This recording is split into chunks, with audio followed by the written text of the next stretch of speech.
Somebody is having a special day soon, and turns out we're all invited.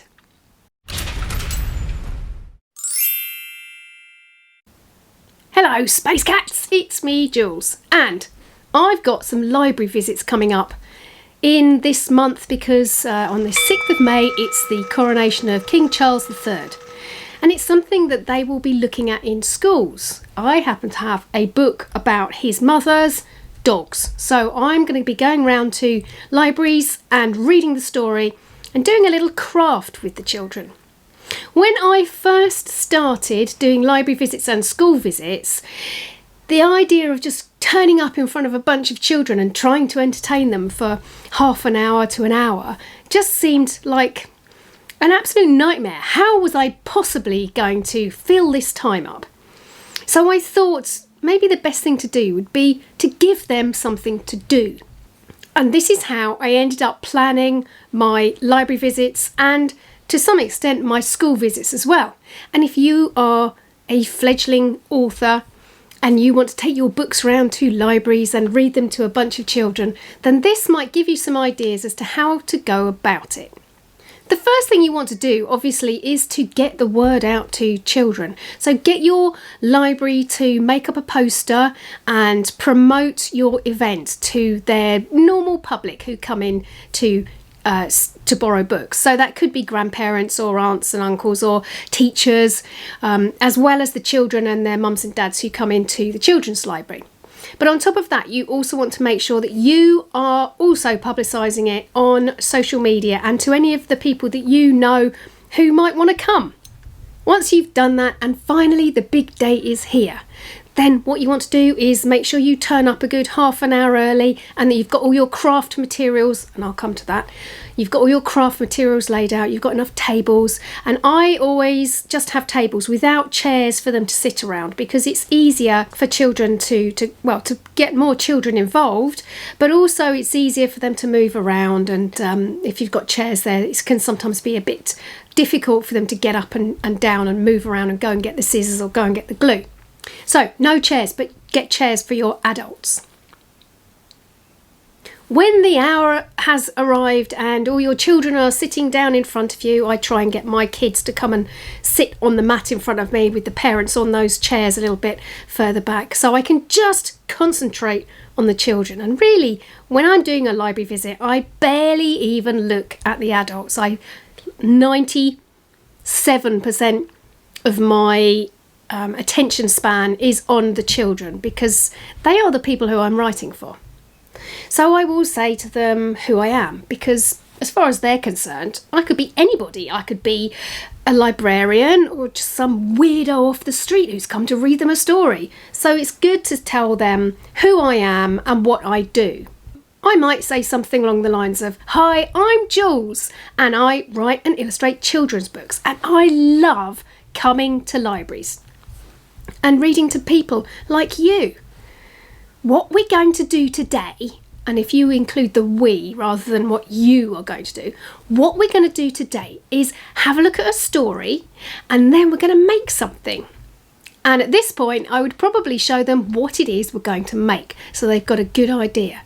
If you, at the very beginning, explain what's going to happen through your 45 minutes to an hour, then the parents know what's going to happen, the children know what's going to happen, and also if you've got any people who are on the autistic spectrum who like to know what is going to happen next, then you are covering all of those bases. Everybody knows what's going to happen.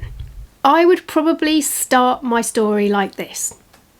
Who knows what's going to happen in the next few weeks? We're going to have a big party, something really big is going to happen. And probably lots of us are going to watch it on television. What do you think it might be? And then you might get some people who know what the answer is, particularly the older children who have looked at this in school. Or if you've got a story about something completely unrelated, like about nature, then you might want to just have a little chat about things that you might have seen recently. Have you seen any rabbits? Who's got a dog? You know, just kind of beginning that interaction between you and the children. So then I would say, well, this is the book that I wrote. There it is. It's called Royal Fleas. And can you guess what it's about? Again, having that link with them. So let's hear the story and then we can go and start our craft. Don't say to them, who wants to hear the story? Because you're going to get some smart little kid going, I don't want to hear the story. It's boring. Grandma made me come. So don't ask them any yes or no questions about your book. Right, let's start. Royal Fleas by me, Jules. And when you're showing them the story, don't read it like this. They need to see the pictures like this. So you need to get to know your story quite well. But of course you can read it from above. Or you could get one of the children to hold your story so that everyone can see the pictures and you can see the writing. Or you can just hold it to the side like this. Each year, as the Queen goes on holiday to Balmoral, she passes through the village of Little Birpingham. The villagers line the street and wave as she rides past. When she reaches the war memorial, she asks the chauffeur to park the car and she meets her public. And you might want to be asking them questions about what's in the picture. So, for example, with my picture here, I might say to them, can you see what she's doing in the back of the car? Let's have a good close-up. Can you see what she's doing? That's right, she's knitting some socks for her grandchildren. This story happens to be about the year Sophie's class was chosen from Little Birpingham Primary School to wave their Union flags from the pavement. The Queen smiled, walked past Sophie and stood chatting to the teacher, Miss Fig. There she is, in her special blue dress with the feather on the top of her hat. And the Queen is dressed all in one colour. She's got a green hat and a green coat. The royal corgis waited patiently, all except one who was scratching furiously. No one noticed. No one except Sophie. That night, Sophie wrote a letter. It said, Dear Your Majesty the Queen, I think one of your dogs might have fleas. I saw on Blue Peter that dogs quite often get fleas at this time of year, and the best thing to do is comb their fur and catch the fleas on a bar of soap. With love, Sophie. P.S. We have 4 dogs and 2 cats, so I know the problem. The following day, Sophie received the letter from the Queen's secretary. It said, Dear Miss Sophie, I think you must be mistaken. The royal corgis do not suffer from fleas ever. It is against the law. Yours faithfully, Mr. Horatio Flowers Simpkinson. And there he is, the Queen's secretary. That night, Sophie wrote another letter. It said, Dear Your Royal Highness the Queen, with regard to the letter your secretary wrote in reply to my letter which I wrote to you, I think fleas might not know what is the law and what is not. Anyway, they might be royal fleas. Goodbye, love, Sophie. And then we quite often have a little chat about what he is doing here. Yes, he's walking the dogs, but it's his least favourite job of the day is to scoop the poop. We quite often have a good laugh about that.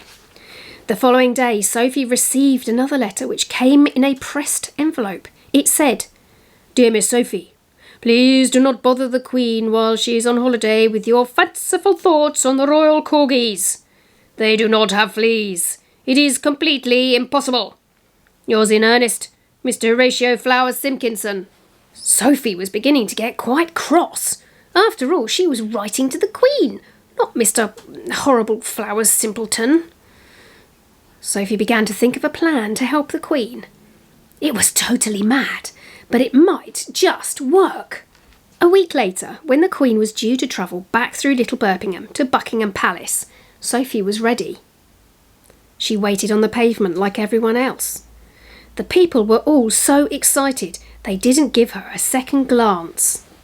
The Queen rounded the corner with her corgis, her ladies-in-waiting, her chauffeur and Mr. Fiddlestinkybum, and guess what? They were all scratching. The dogs were scratching like mad, the Queen's staff was scratching, and even the Queen herself was looking a little bit uncomfortable. No one seemed to notice, no one except Sophie and this time she was ready. As the group got closer, Sophie ducked under the barrier and began to follow the corgis. She was wearing a big furry suit made from the leftover hair that she collected from the dog brush. Suddenly the Queen noticed. "Good Lord," she blurted, quite alarmed. "What are you doing?" Everyone stared at Sophie, including Mr. Foul Seaweed, who looked like he might explode. Sophie started to explain, but as she did so, the fleas on the corgis began to jump off and onto Sophie's handmade dog suit. They seemed to like the smell. Not only did they jump off the corgis, but they leapt off the royal staff and even Mr. Vile's stinging nettle. Sophie's plan worked. She caught all the fleas. At the weekend, the post arrived as Sophie was enjoying the sunshine in the garden. She was surprised to find another thick, white and thoroughly ironed envelope in amongst the other letters. She carefully opened it, and this is what it said. "Dear Sophie, I was so impressed with your plan to dispose of our little problem that I am nominating you for the Nobel Fleas Prize, a new trophy set up in your honour to celebrate the achievements of young people. The corgis are much happier now, and for that matter, so am I. With warmest wishes, Queen Elizabeth II." Here is what we are going to be making. Now, of course, when you come to do your own library visit, you don't need to do anything terribly complicated if crafting is not your kind of thing. So long as you can stick googly eyes down to something and you've got some colouring pens, really you don't need to have anything much more complicated than that. But this is something that I made up specifically for my Royal Fleas visits. What you'll need to do is think of something that is related to your own story. So if you're doing something about nature, you might want to make a little nature guide or something, or a spotter guide, or do some colouring pictures. Well, let's see how we go about making this. All you need is some little wooden spoons, piece of material. This is a sort of red stretchy fake velvet. I've got a piece of ribbon. Well, this is rickrack, but piece of ribbon. I've pre-cut some little gold crowns. I've got some googly eyes. I've got some tape. Now it doesn't have to be, you could just use paper if you wanted to. It just makes life a little bit easier if it's coloured tape like this. I've got some fake ears, some glue and some sequins. So the first thing we're going to do actually is to make the crown. And I'm going to choose out some sequins, get my glue stick out. Always prep, make sure that your glue works, especially if it's been hanging around for a while. Just make sure it's going to work, because the last thing you want to do is turn up and find that children can't stick down the things that they are trying to. So there's one little star. So this is really quite easy stuff. If you did it when you were at preschool or kindergarten, then it's the sort of thing that you could do now. Okay, so there's a crown. Taking our spoon, I'm going to give him some clothes to go underneath his cloak. So, just going to take a strip of that. There you go. That's kind of like a long morning suit. This washi tape is probably a little bit past its best because it's tending to rip. But so be it. There we go, that's better. And there's his clothes that go underneath his cloak. The cloak is going to be the last thing to go on. Next thing is we're going to put some ears on him. So I'm going to flip the spoon over and I'm just going to put quite a good amount of glue. You could use white liquid glue as well. We call it PVA in the UK. I can't remember the name of it in America, but I'm sure you know what I mean. And then make sure you put your ears on so that the right side is facing forwards. And if you've ever seen King Charles, Prince Charles as he was before the Queen died, you'll know that he's got a decent pair of lug'oles on him. Lug'oles in the UK, ears. He's got good ears, he has. Next up we need to do googly eyes. Now most googly eyes have actually got a piece of paper. It's got sort of adhesive on the back, and you just peel off that bit of paper. It helps if you've got a thumbnail, and then they stick. You don't need any glue. And I always, make sure you put them about halfway down, I always have 2 different sized eyes, because it just makes the expression a little bit more fun. Put them quite close together. And now I'm going to draw the rest of his face with my pen. I'm just going to draw him a long nose and a little smile. And then we're going to flip him over again. The other thing I forgot to mention is that I have got some just grey wool that's going to be his hair. So again, we're going to need some glue above his ears, decent amount, and then we're just going to stick the hair out so it's just sticking out the side of his head. And it doesn't matter if it's not the same size, because in a minute we'll trim it. Just coming straight out the side of his head, like that. And if this glue is really not working very well, what you can do is use a glue gun. There we go, a hot glue gun. So now I'm going to get a pair of scissors and just trim them to the right length, like that. There we go.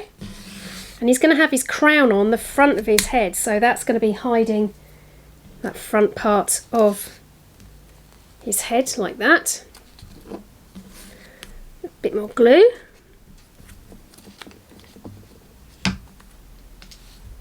There we go. Oops, I've lost one of those jewels. Stick that back on. Okay, it's looking pretty good. So now we just need to wrap the cloak around him. And this is the thing that you might tell your children, that they might need a grown-up's help for this.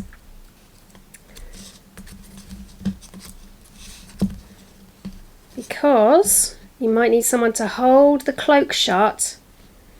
You could put a little bit of glue on there if you wanted, just to keep it in the right place. Let's put some straight onto the spoon to keep that bit shut. And then a little bit on the cloak itself to keep that bit shut. And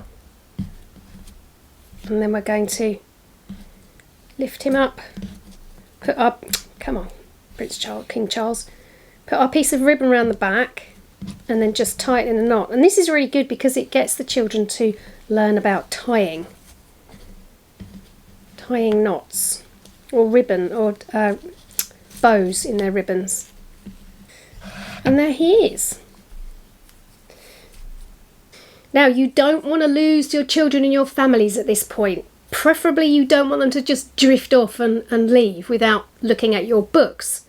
So at some point, either right at the beginning or whilst they're making their little craft, you can say to them, oh, I've got books over on the side here, making sure that you've displayed them nicely. I've got books for sale. If you would like to buy a copy of Royal Fleas, put in your own book name here, then I would be really happy to sign one for you. But it doesn't matter if you don't want to buy one or you can't buy one, then it's okay. You can still just have a look.